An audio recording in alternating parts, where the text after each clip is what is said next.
నమస్తే. Super star Rajinikanth అయితే ఈ వయసులో కూడా అసలుకి మూవీ వెనక మూవీ పెడుతూ ఎక్కడ కూడా విరామం లేకుండా అసలుకి హిట్ల మీద హిట్లు కొడుతూ మొన్న వచ్చినటువంటి జైలర్ సినిమా కూడా ఆశించిన దానికన్నా ఇంకా ఎక్కువ రెట్లలోనే ఆయన సినిమా సక్సెస్ అని మనం చూసాం. అయితే త్వరలోనే టీజే జ్ఞానవేల్ డైరెక్షన్ లో రాబోతున్నటువంటి సినిమాకి సంబంధించి చిన్న గ్లిమ్స్ మాత్రం చిన్న వదిలిపెట్టారు. దాన్ని మాత్రం చాలా హైప్ వస్తుంది. అసలుకి దాంట్లో రజనీ గారి స్టైల్ కానీ అది కానీ ఇప్పుడు ఎలా ఉందో చూద్దాం. సార్ నమస్తే. నమస్తే అండి. సార్ వెట్టాయన్ అనుకుంటా రాబోతున్నాడు సూపర్ స్టార్ రజనీకాంత్. అప్పుడెప్పుడో అన్నగారు వేటగాడి సినిమా చూసాం. మళ్ళీ ఇప్పుడు సూపర్ స్టార్ రజనీకాంత్ గారు ఇలాంటి స్టైల్, ఎందుకంటే ఆయన స్టైల్ అనేది ఎవరు క్యాచ్ చేయలేరు. అలాంటిది ఆ చిన్న గ్లిమ్స్ లాంటి ఒక ఏదైతే మోషన్ పోస్టర్ చూసాం, దాన్ని చూస్తే మీకు ఏమనిపించింది? అది మామూలుగా లేదు. రజనీ అభిమానులు అయితే పిచ్చెక్కిపోతున్నారు. అలా కట్ చేశారు ఆ గ్లిమ్స్ అనేది. ఎందుకంటే ఆయన చిటిక వేయటం అనేది, మన చిటిక ముందని చేయొచ్చు కానీ ఆయన వెనకని చిటికేసాడు. అది పెద్ద హైలైట్ అయింది. అలాగే ఆల్రెడీ కలజోడు ఉంది, లెన్స్లు మాత్రం ఇలా ఎగరేసుకుంటూ ఆ కలజోడులో కూర్చోవడం అనేది ఆ స్టైల్స్. అలాగే గన్ కానీ ఆ ఫైరింగ్ కానీ ఆ మూమెంట్స్ అన్ని, ఆ నడక కానీ పోలీస్ ఆఫీసర్ పాత్ర అని చెప్తున్నారు. టైటిల్ అదరహో అలాగా ఉంది. ఆయన స్టైల్స్ కూడా మామూలుగా లేవు. జైలర్ తర్వాత మళ్ళీ ఈ వేటగాడుగా, ఇది ఒక జైలర్ పాత్ర, ఇది పోలీస్ ఆఫీసర్ పాత్ర, రెండో ఇంచుమించుగా దగ్గరగా ఉన్నా కానీ ఇక్కడ బీజిఎం, అనిరుద్ధ్ బీజిఎం కూడా అద్భుతంగా ఉంది.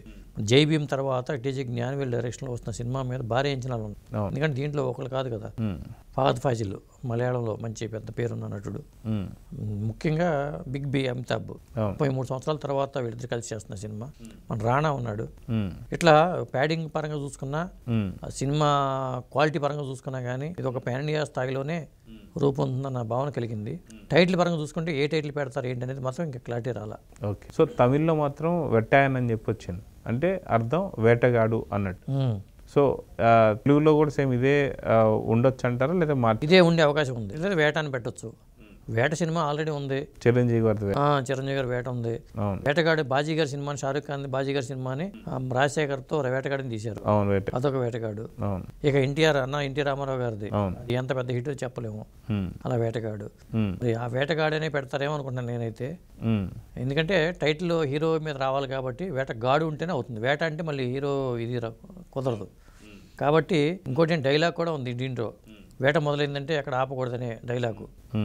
అంటే మొత్తానికి ఒక యాక్షన్ ఓరియంటెడ్ సినిమాగానే కనిపిస్తుంది. జై భీమ్ అంటే మనం ఒకవేళ మనం ఆ సినిమాను ఊహించుకుంటే మాత్రం ఇది పూర్తి రివర్స్లో ఉందని అనుకోవచ్చు. జై భీమ్ సినిమా అలా కాదు కదా, అది రివార్డులు పొందిన సినిమాగా చెప్పొచ్చు.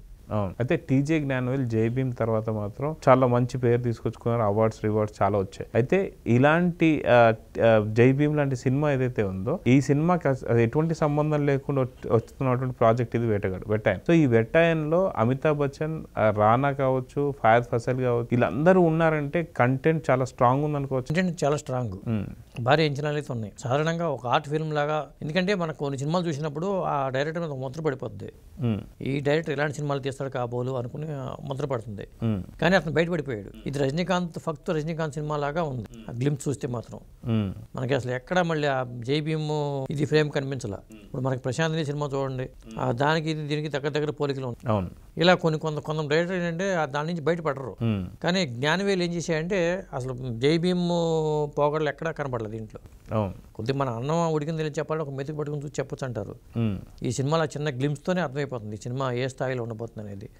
ముఖ్యంగా రజనీకాంత్ సినిమాల్లో ఇట్లాంటి స్టైల్స్ ఉంటే అసలు మామూలుగా ఉండదు. అంటే లాస్ట్ సినిమా ఏదైతే ఉందో నెల్సన్ డైరెక్షన్ లో వచ్చినటువంటి జైలర్, వాస్తవం చెప్పాలంటే ఆశించినంత సినిమా రాకపోయినా సరే బీజిఎంఏ పూర్తి సినిమా నిలబెట్టింది అనేది డైరెక్ట్ గా రజనీకాంత్ గారే పలు సందర్భాల్లో చెప్పారు. అయితే సేమ్ మళ్ళీ అనిరుద్ధ్ రవిచంద్రన్ ఎవరైతే ఉన్నారో, మళ్ళీ ఇప్పుడు వెట్టాయన్ సినిమాకి కూడా అనిరుద్ధ్ రవిచంద్రన్. సో మ్యూజిక్ కావచ్చు లేదా బీజిఎం కావచ్చు, ఈసారి ఎలాంటి ఎక్స్పెక్టేషన్స్ పెట్టుకోవచ్చు అంటారు? అంటే ఇప్పుడు అనిరుద్ధ్ హవా నడుస్తుంది. ఎందుకంటే ఆ తెలుగు వాళ్ళు కూడా అనిరుద్ధే కావాలంటున్నారు. ఒకప్పుడు ఏఆర్ రెహమాన్ ఎలా కావాలంటూ ఉండేవాళ్ళు, అలా అనిరుద్ధ్ నువ్వే కావాలన్నట్టు పిలుస్తున్నారు అతన్ని. అతను బీజిఎం కూడా అలాగే ఉంటుంది. సినిమాకి కూడా వేరియేషన్ చూపిస్తున్నాడు. ఒకే కొట్టుడు కాకుండా ఆ బీట్ ఓరియంటెడ్గా అట్లా వెళ్లకుండా ఆ వేరియేషన్ చూపిస్తున్నాడు. ఇది కూడా చూసినప్పుడు కూడా మనకి ఎక్కడ జైలర్ తరహా బీజిఎం కనపడలా. ఇది సపరేట్ బీజిఎం లాగా అనిపించింది నాకు. కాబట్టి మంచి సినిమా ఇది. అనిరుద్ధ్ పరంగా చూసుకుంటే అది అట్లాగా ఉంది. పైగా రజనీకాంత్కి next cinema AR Rahman variation, Lokesh Kanagaraj అంటే మళ్ళీ ఆ ప్యాటర్న్ వేరుగా ఉంటుంది. కాబట్టి సినిమాల ఎంపిక పరంగా రజనీకాంత్ మాత్రం సరైన దారిలో వెళ్తున్నాడు అనుకోవాలి. ఒకవేళ 70 ఏళ్ళు దాటిన వయసులో ఇలాంటి సినిమాలు ఎంచుకుంటూ ముందుకెళ్ళటం అనేది మామూలు విషయం కాదు. మరి ఆ స్టైల్స్ మిస్ అవ్వకుండాను తన ఫ్యాన్స్కి ఏం కావాలో అలాంటి సినిమాలు చేసుకుని వెళ్ళటం అనేది మంచి దారిలో వెళ్తున్నాడు. అయితే ఇక్కడ ఈ ప్రాజెక్ట్ చూసుకుంటే చాలా భారీ ప్రాజెక్ట్ అని చెప్పాలి. ఎందుకంటే బిగ్ బి కావచ్చు, రజనీకాంత్ గారు కావచ్చు, రానా కావచ్చు, ఫాహద్ ఫాసిల్ కావచ్చు. అయితే ఇది పాన్ ఇండియన్ లెవెల్లో రిలీజ్ అవుతుందని అర్థమైపోతుంది. సో ఈ పాన్ ఇండియన్ లెవెల్లో తీయాలని చెప్పి ఆలోచనతో కాబట్టే అక్కడ బాలీవుడ్ నుంచి బిగ్ బీని కావచ్చు, ఇక్కడ టాలీవుడ్ నుంచి రానా కావచ్చు, ఈ మిగతా ఫాహద్ ఫాసిల్ వీళ్ళంతా కూడా ఒక్కొక్కరిని తీసుకున్నారు అని చెప్పి అనుకోవచ్చు అంట. ఖచ్చితంగా అలాగే అనుకోవాలి. ఇక 2024లో ప్రతి సినిమా ఒక పాన్ ఇండియా సినిమాలాగా వెళ్ళిపోయే అవకాశం ఉందండి. అంటే ఇక్కడ తెలుగులో బాలయ్య బాబు సినిమాలు కూడా పాన్ ఇండియా లెవెల్కి వెళ్తుంది. చిరంజీవి గారి సినిమా కూడా వశిష్ఠ డైరెక్షన్ వచ్చే సినిమా పాన్ ఇండియా లెవెల్కి వెళ్తుంది. రజనీకాంత్ సినిమాలు కూడా అలాగే వెళ్తున్నాయి. చిన్న హీరోల సినిమాలే పాన్ ఇండియా సినిమాగా చేస్తున్నప్పుడు స్టార్డమ్ ఉన్న హీరోలను కూడా అలా చూపిస్తేనే బెటర్. అంటే ఒక భాషకే పరిమితం కాకుండా పాన్ ఇండియా లెవెల్లోనే ప్రొజెక్ట్ చేసుకుంటే సినిమా కలెక్షన్స్ పరంగా బాగా కొలగొట్టడానికి అవకాశం ఉంది.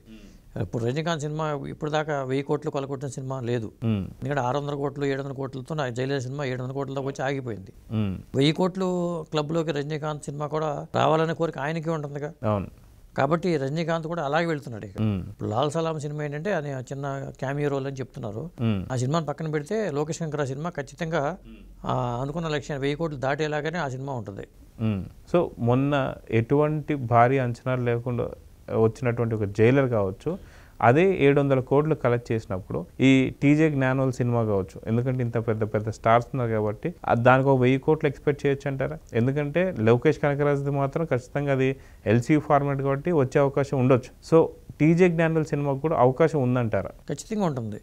యానిమల్ సినిమాకి ఎవరు ఎక్స్పెక్ట్ చేయలే ఈ స్థాయి వసూళ్ళు అవుతాయి అనే సినిమా. ఫస్ట్ రోజే డివైడ్ టాక్ వచ్చింది కొద్దిగా. అవును. కానీ ఇప్పుడు చూసుకుంటే 700 కోట్లకి వైపు పరుగులు పెడుతుంది ఆ సినిమా కలెక్షన్స్ పరంగా చూసుకుంటే. ఆశ్చర్యపోతున్నారు 10 రోజుల్లోనే ఇంత కలెక్షన్స్ రావడం అనేది. అందరూ ఆశ్చర్యపోతున్నారు.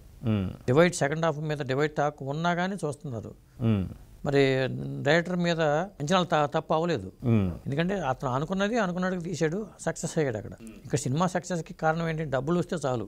సినిమాలో విషయం ఉందా లేదా సెకండరీ, డబ్బులు వస్తే చాలు. మీకు అట్లా అనుకున్నప్పుడు షారుఖ్ ఖాన్ మన వచ్చిన జవాన్ కానీ ఆ తర్వాత వచ్చిన ఇంకో సినిమా కానీ అవన్నీ కూడా ఒక విధంగా చెప్పాలంటే అంత స్థాయి సినిమాలు కాదు, కానీ కలెక్షన్ కొలగొట్టినాయి. అంటే రేపు రజనీకాంత్ సినిమా కూడా అలాగే అవుతుంది. ఈ చిన్న ట్రిక్ అది అందరూ గమనించారు. ఇది మన హీరోలు కూడా దాదాపు రేపు 2024లో వెంకటేష్, నాగార్జున కూడా ఈ సంక్రాంతి సినిమాల తర్వాత అలాంటి సినిమాలు ఎంచుకోవచ్చు, చెప్పలేము. వాళ్ళందరూ వెళ్తున్నారు, మనం ఎందుకు కనపడాలనే ఆలోచన వీళ్ళకే రావచ్చు. సో మొత్తానికి ఆ సూపర్ స్టార్ రజనీకాంత్ బర్త్డే సందర్భంగా వచ్చినటువంటి గ్లిమ్స్ ఏదైతే ఉందో మాత్రం చాలా హైలైట్ గా దూసుకెళ్తుందని చెప్పుకోవాలి. అది ఓన్లీ తమిళ్లో మాత్రమే దాన్ని చూపించారు. సో తెలుగు ఈ వర్షన్ అంటే గ్లిమ్స్ వరకు మాత్రం తమిళ వెర్షనే వచ్చింది.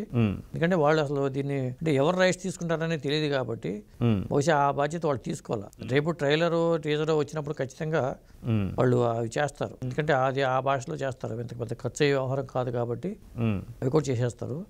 కాకపోతే పుట్టినరోజు సందర్భంగా కాబట్టి తమిళ హీరో కాబట్టి ఆయన పుట్టినరోజు కానుకగా ఈ గ్లిమ్స్ తీసుకొచ్చి